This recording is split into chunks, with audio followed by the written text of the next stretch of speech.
ফিতরা দেওয়ার সঠিক সময় কখন? ঈদের নামাজের পর দিলে কি তা সাধারণ দান হিসাবে গণ্য হবে নাকি ফিতরা হিসাবে আদায় হবে?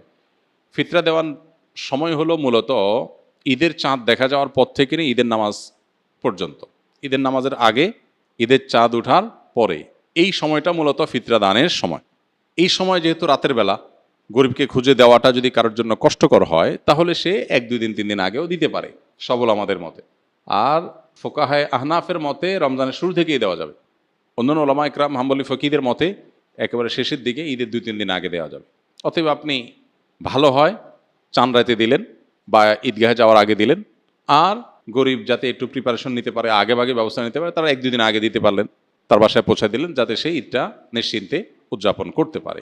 আর যদি কেউ ঈদের পরে আদায় করে, তো হাদিসের ভাষ্য হলো ফাহিয়া সাদাকাতুম মিনাস সাদাকাত। ঈদের পরে যদি কেউ ফিতরা দেয় তাহলে সেটাও দান, অন্য 10টা দানের মতো হলো, ফিতরা আদায় হয়ে যাবে। কিন্তু ফিতরা আদায়ের যে মাহাত্ম্য, যে মর্যাদা, এটা পূর্ণভাবে পেতে হলে তাকে ঈদগাহে ঈদের নামাজের আগে দিতে হবে। ঈদের নামাজের পরে দিলে আদায় হয়ে যাবে, কিন্তু ফিতরার যে মাহাত্ম্য সেটা পূর্ণভাবে সে আর পাবে না।